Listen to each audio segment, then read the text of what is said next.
So late Saturday night, Israel attacked Iran in a drone strike. Three miniature quadcopters targeted a munitions factory in Esfahan, a city that's deep inside the country.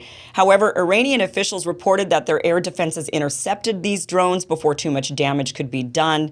Now, the finger is often pointed at Israel whenever there's sudden infrastructure, fires or explosions. And many of us, when we point the finger and kind of allude to maybe it was Israel, get called conspiracy theorists. But this time, rather than shrugging their shoulders and playing coy, officials seem to be blatantly open about the fact that it was Israel's doing. So are we about to march into another war? Trita Parsi also alludes to the same thing. In a tweet here, he says, unlike before when U.S. officials stayed silent or only confirmed Israel's role in attacks on Iran days later, now U.S. officials immediately name Israel and appear to hint that it is part of a joint effort to contain Iran.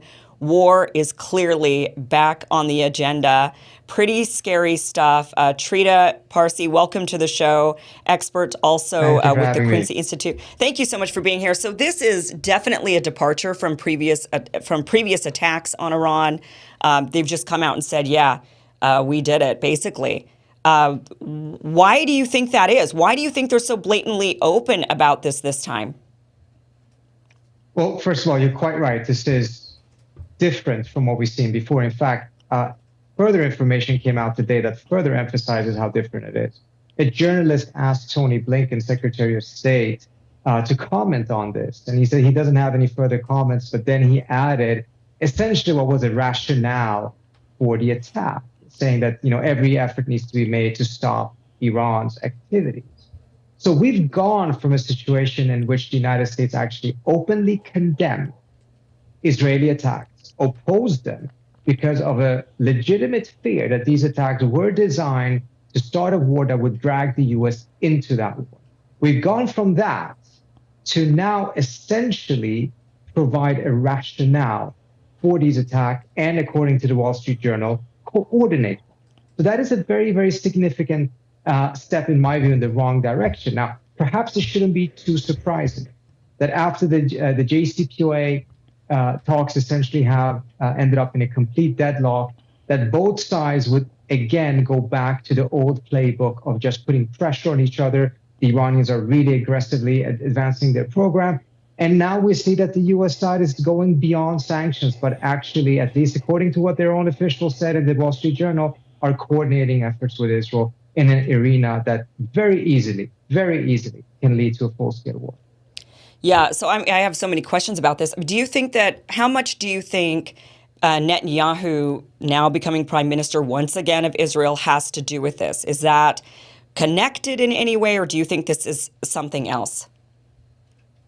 I find it unlikely that it wouldn't be connected, but at the same time, even if he wasn't prime minister, it wouldn't be surprising to me if this is where Israel would go at this point.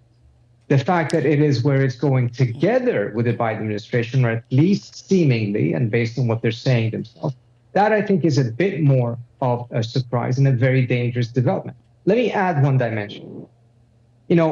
I think some folks in the country have been left with the impression that, you can have a war in Ukraine and no Americans are going to die and it's not going to escalate, it's not going to go into a nuclear war, et cetera. I think it's a false perception. And I think more importantly, Biden was very clear that there would be no U.S. troops on the ground from day one. And I think that's a key reason as to why he could provide the degree of support he did to the Ukrainians without getting a major backlash at home. If there had been American body bags coming home, it would have been a very different scenario. Moreover, that was a war in which the U.S. had essentially a partner that was fighting the ground war, the Ukrainians. In this scenario, neither of those two things are going to come true. The Israelis are not going to be able to fight a ground war, nor is this going to be insulated from the United States in the sense that there won't be any American body bags if it leads to a full-scale war. So it will be very different from what we've seen in the last year. This will be a region-wide war. There will be American casualties, plenty of American bases that the Iranians are likely going to target, and it's going to be extremely, extremely ugly. And the Israelis, all they can essentially contribute in all of this is air power, which is clearly not enough. So this is going to be very, very different from what we've seen in the last year. So if there are some folks who have gone into a stage of thinking that, war can still be had without paying a high cost, they're going to be in for a major surprise, I fear. And this is why it's so important to make sure we don't go down this path in the first place. How significant? I definitely want to dive more into that, but I want to bring up the fact that this area of Iran that was targeted is pretty deep inside of the country. It's not on the edge, meaning pretty much Mossad would have had to been inside the country in order to lob these attacks. I know that there's been questions that maybe it came from Azerbaijan. I'm not really sure what your thoughts are on that. Where do you think these came from? And if they came from inside of Iran, is that a significant difference from past attacks? It wouldn't, because we know that many of the other attacks that the Israelis have done clearly meant that they had a team inside the country. So this is obviously tremendously embarrassing to the Iranian regime, because now we've seen almost on a regular basis attacks by the Israelis that are quite daring and could not have been committed without some form of a team inside the country. Now, in this specific case, I'm not so sure if it needed any presence inside the country or not. We still don't know enough of the details. But you're absolutely right. This is deep. This is at the very center of the country. So for something like this to go undetected until that last moment is quite an achievement from a military perspective. However, based on everything we know so far, it did not do a tremendous amount of damage to the Iranian program. And in fact, everything the Israelis have done so far, which is quite a lot, has not changed the trajectory of Iran's nuclear program, nor is it likely to change the trajectory of their drones program or missile program. Instead, it's only made matters worse and made escalation more likely. So why do you think they've decided now to just be incredibly blatant about this? I mean, if we are headed towards a war, if Israel is genuinely now saying, okay, now is the time to bait Iran to a war, and we're being blatant about it. I mean, we've seen in the past over the last couple of years, and I believe there was even there was an oil refinery that also caught fire at the same time that these drone attacks happened. I could be mistaken on that, but I'm pretty sure there was another. There's been several attacks. I think the key thing when it comes to why they want to take credit here is actually to do with Ukraine.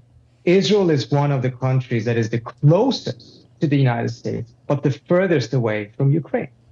Lots of pressure on it that it needs to provide support to Ukraine, as many other U.S. allies have. But the Israelis have chosen not to do so, mainly because they have vulnerabilities vis-a-vis Russia. They need Russian approval for many of the attacks they're doing in Syria, for instance. Incidentally, they did 2 or 3 attacks in Syria just in the last 24 hours as well.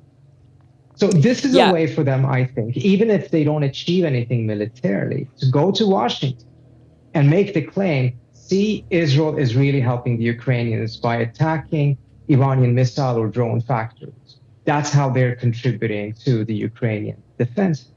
And for that to then be effective, they need to take open credit for it rather than what we've seen in the past, in which they wanted to have a degree of plausible deniability. Right. I mean, do you think that's what this is? This is just Israel saying, okay, stop pressuring us. We'll do something to help Ukraine. What we'll do is we'll go after this munitions factory because Iran is supplying Russia with munitions from this. So this is kind of us doing our thing. Or do you think that this is a way for if Iran gets baited into a war, Russia's their ally. Russia would have to come to their defense. It would be splitting Russia. So now they would be attacking Ukraine on one front. They would then be attacking with the Iranians, and it would be splitting their resources. Do you think it's more of a now is the time to strike because they're at war with Ukraine? So now is the time. Iran's not going to get the help that they would normally get in any other time frame. Which one do you think it is more likely? In some ways, it may not actually matter what the actual intention here is, because the outcome may very well end up being the same.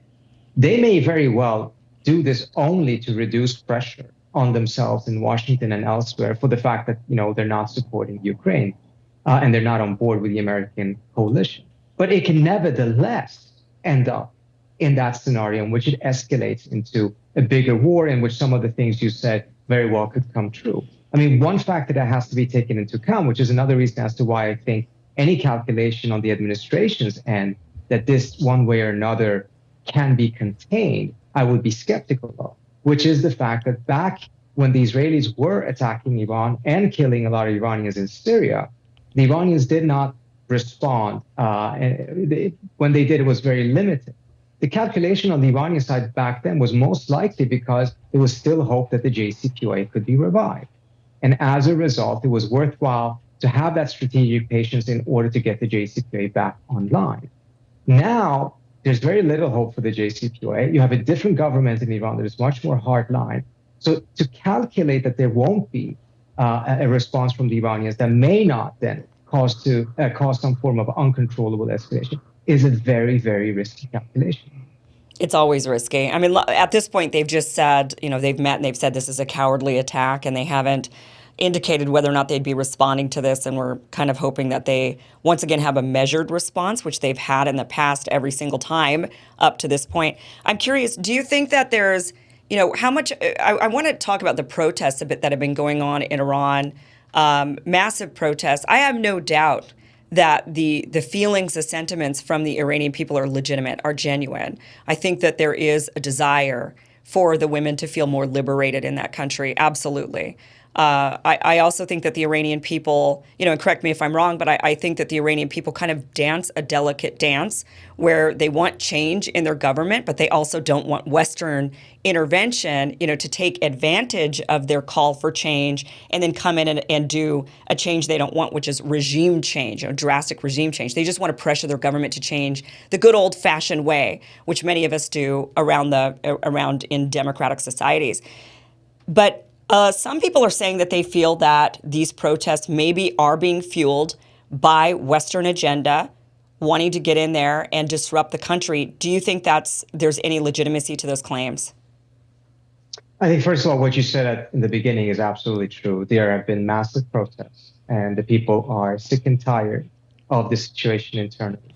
The Raisi government has intensified repression, religious repression, at a time when the people already had it up to here with economic pressure and the corruption and many of the other problems that they have, including the pressure that sanctions is putting on the general population. So I think these protests were completely genuine. But what oftentimes happens when protests go on for some time is that other elements and other interests intertwine and may try to take advantage of it. I don't think that has changed the fundamental nature of the protests on the inside. But I think what has happened is that what the protesters on the inside are saying is increasingly starting to diverge from what some of the protests on the outside are saying, in which the absence of a clear leadership for the protesters on the inside have given space for elements on the outside to fill that gap. And that has actually caused a massive, massive tension within the opposition, within the folks inside on the outside. And ultimately, that is just playing into the favor of the government itself.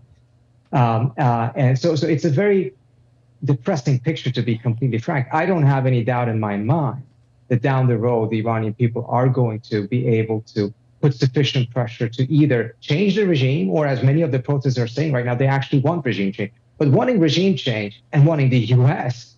to do the regime change for you are still two very, very different things. I've not seen any protests that are calling for that type of a foreign intervention. I've seen that coming from some of the elements on the outside. And there's another example of how there seems to be a diverging agenda between the actual protesters in the inside that are taking all of the risks, are under all of that pressure, and some of the elements that have been driving it on the outside.